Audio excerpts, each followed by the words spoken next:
What's up again, guys? Brian here at 3TR, and I'm here to present you my official movie review for the third official Thor film, simply titled Thor Ragnarok. Now, this movie was directed by Taika Waititi, which I haven't actually heard of him before, but from what I've just heard from a few other YouTubers, he's actually a comedy director.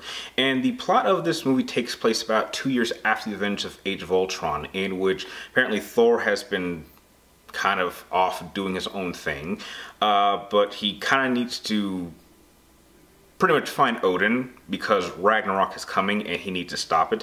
But when something happens to Odin, Hela, the goddess of death, makes her return to pretty much come back and destroy Asgard, or take it over.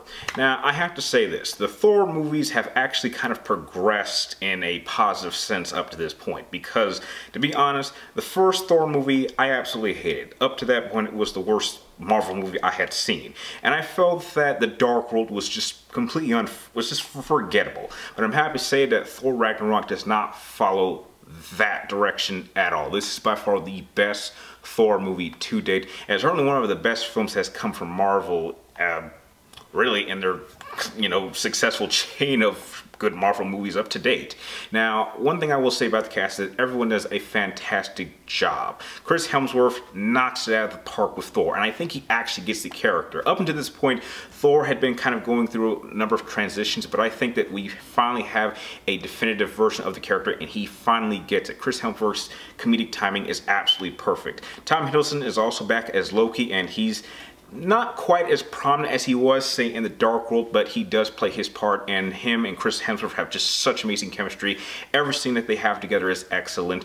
A number of people really steal the show when they're on the screen. Cate Blanchett, playing as the goddess of death, Hela, is somewhat intimidating, but she has that sense of she's deadly and sexy at the same time, and she kind of shows off. And so while I don't really think I didn't really think she was a great villain, but she was definitely memorable, and I would like to see her come back in future films. And I have to say, Jeff Goldblum as the Grandmaster is hilarious as always. I mean, he plays such a slimy character, and although he's supposed to be an antagonist, he's somewhat likable. And it's also nice to see the Hulk, and the Hulk is very, very different this time around. He's much more, I guess, humanized, but kind of in a childlike way. I mean, we're so used to the Hulk just being an angry, rage-filled character, but to kind of see him like this in this film was just somewhat entertaining. And every time he is communicating with the other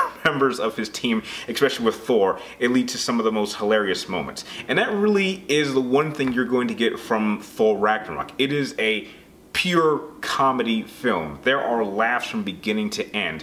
And although I really did enjoy that from beginning to end, I have to say that that is something that kind of hurts the film, because at no point does it ever seem to have any sense of seriousness or have anything else but comedy. For example, Guardians of the Galaxy 2, still a very, very funny movie, but it did have its moments where it had serious heart, and moments that actually kind of pulled in your heartstrings a bit. But that doesn't happen here.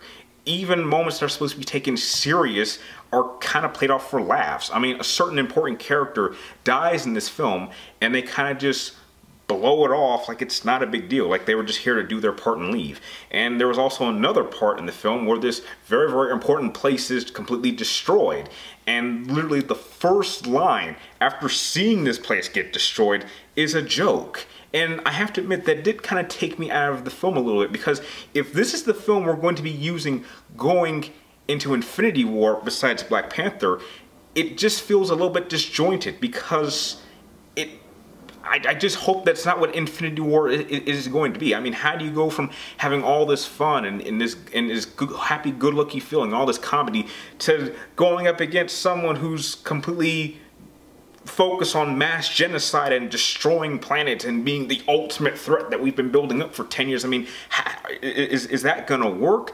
I have no idea. But that doesn't really overall hurt my experience of the film, because still, this is the best Thor film we have to date. We now have exactly what type of character Thor needs to be. I'm not really sure if that's going to continue on into Infinity War, but I hope they still keep some of that presence, but understand that we are going into a serious tone in the next main film, outside of Black Panther, of course.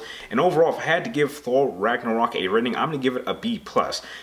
By the time this review is up, chances are you've already seen it, so hopefully you enjoyed it as much as I did, and probably you laughed just as much as I did as well.